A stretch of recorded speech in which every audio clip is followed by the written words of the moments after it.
TV पर रामायण देखकर रावण मतलब अरविंद त्रिवेदी बहुत भावुक हुए। क्या? तुझे कैसे पता? हेलो ऐप से। देख, ये है हेलो ऐप। जैसे ही आप हेलो ऐप डाउनलोड करते हो, ऊपर सर्च बार में हेलो ट्रेंड्स मिलेगा, जिसमें सभी ट्रेंडिंग न्यूज, वीडियोस, आर्टिकल्स मिलेंगे। उससे आप डे टू डे इन्फॉर्मेशन से अपडेट रख सकते हैं। ये तो बहुत अच्छा ऐप है। मैं अभी डाउनलोड करके खुद को अपडेट करती हूँ। सास बनी डंडे वाली भूत। शिखा की नई नई शादी हुई थी। उसका मायका और ससुराल दोनों कानपुर में ही थे, इसलिए उससे मिलने उसके भाई अक्सर आते जाते रहते थे। ये बात शिखा की सास मीना को बिल्कुल पसंद नहीं थी। मम्मी जी, आज राहुल भैया आ रहे हैं। कौन? तेरे चाचा का लड़का? जी मम्मी जी। अरे पर वो तो दिल्ली में रहता है ना? हाँ मम्मी जी, उन्हें कल सुबह दिल्ली के लिए निकलना है, तो वो आज मुझसे मिलते हुए कल सुबह यहीं से निकल जाएंगे। हमने तो धर्मशाला खोल रखी है ना। कुछ कहा क्या मम्मी जी? मैंने कहा हाँ, आने दे तेरे भैया को, जमकर खातिरदारी करेंगे। अब तो कुछ करना ही पड़ेगा, इससे पहले कि मेरा घर धर्मशाला बन जाए। ये कैसी बातें कर रही हो मीना? सच ही तो कह रही हूँ। अभी इसकी शादी को साल भर भी नहीं हुआ और आए दिन इसके घर वाले आ धमकते हैं। अरे तो क्या हुआ, वो इसी शहर में रहते हैं तो हाल चाल लेने आ जाते हैं। इस बार मैं उनका हाल और चाल दोनों ही बिगाड़ दूंगी। अब बहुत हो गया जी। अरे ये कैसी बातें कर रही हो? हे भगवान, बस आप तो देखते जाइए। शाम को राहुल आता है। नमस्ते आंटी, कैसे हैं आप लोग? हम लोग तो ठीक है, तुम कैसे हो बेटा? मैं भी अच्छा ही हूँ आंटी। बस आज रात के बाद नहीं रहोगे। चलिए भैया, मैं आपको हमारा घर दिखाती हूँ।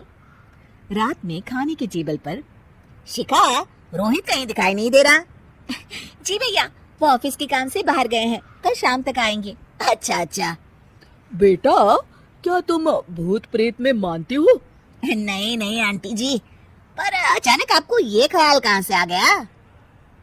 पता नहीं क्यों, कभी कभी मुझे लगता है जैसे रात के समय बैठक में कोई घूमता रहता है। ये आप क्या कह रही हैं मम्मी जी? हाँ, तुम लोग घबरा ना जाओ, इसलिए मैंने आज तक इस बारे में कुछ नहीं कहा। ये आपका वहम होगा आंटी जी, ऐसा कुछ नहीं होता। हो सकता है। चलो अब मेरा सोने का टाइम हो गया है तो चलती हूँ मैं। शिखा बेटा, राहुल के सोने की व्यवस्था वहीं दीवान पर कर देना। जी पापा जी। अब चलिए भी। अच्छा, तो बैठक में सोने वाले हैं साहबजादे। क्या बड़बड़ा रही हो? कुछ नहीं, आप सो जाइए। मीना और महेश के सोने के बाद शिखा और राहुल आपस में बात कर रहे होते हैं, तभी डोरबेल बजती है। अरे आप! सरप्राइज! काम जल्दी खत्म हो गया तो मैं आज ही चला आया। ये तो बहुत अच्छा किया। देखिए राहुल भैया भी आए हुए हैं, आप दोनों का मिलना भी हो जाएगा। कैसे हो रोहित? मैं तो ठीक हूँ भैया। शिखा, मैं भी आज यहीं सो जाता हूँ, राहुल भैया से बातचीत भी हो जाएगी।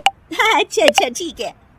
मीना आधी रात को उठती है, कंबल मुंह से पैर तक ओढ़ के डंडा लेके बैठक में आती है और देखती है दीवान पर चादर ओढ़े कोई लेटा हुआ है।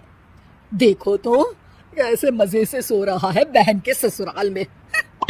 मीना ताबड़तोड़ 4-5 डंडे मार देती है। अरे मर गया, अरे बचाओ बचाओ, कौन है?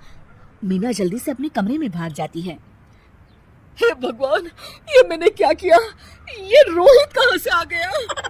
लगता है ये नालायक राहुल मेहमानों वाले कमरे में सो गया होगा। आज तो इसकी खैर नहीं। उधर बैठक में, अरे क्या हुआ रोहित? मैं बाथरूम में था, तुम्हारे चिल्लाने की आवाज सुनी। पता है भैया, मैं सो रहा था, अचानक से कोई आकर मुझे डंडे मारने लगा। ये क्या कह रहे हो? लगता है तुम भी आंटी की तरह भूत प्रेत में मानते हो। नहीं नहीं भैया, सच में कोई आया था। मैं तो जा रहा हूँ मेहमानों वाले कमरे में सोने के लिए। इस समय अपने रूम में जाऊंगा तो शिखा की नींद खराब हो जाएगी। ठीक है भाई, जाओ तुम, जहाँ तुम्हारा भूत डंडा लेके ना आ सके।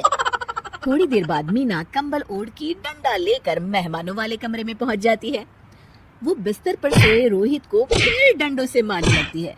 अरे मर गया, अरे मर गया। तू भूत प्रेत में नहीं मानता ना? ये ले, अब डंडे खा। हैं? ये तो माँ की आवाज है। रोहित कंबल खींच देता है। बेटा तू! अरे ये क्या कर रही हो माँ? मार मार के मेरा भरता बना दिया आपने। माफ कर दे मेरे लाल, मैंने तो तुझे ही मार मार कर लाल कर दिया। मैं तो उस राहुल के बच्चे को सबक सिखाना चाहती थी। राहुल भैया को? हाँ बेटा, मुझे लगा अगर उसे डंडे मारूंगी तो शिखा के मायके वाले यहाँ आना छोड़ देंगे। हे भगवान, माँ ये घर शिखा का भी है, उसके घर वाले जब चाहे आ सकते हैं। हाँ बेटा, आज मुझे भगवान का इशारा समझ में आ गया। मैं कितना गलत करने चली थी और अपने ही बेटे को चोट पहुंचा दी। अब चुपचाप जाके सो जाओ माँ, और किसी को कुछ बताने की जरूरत भी नहीं है। शिक्षा दूसरों का बुरा चाहने वालों के साथ भी बुरा ही होता है।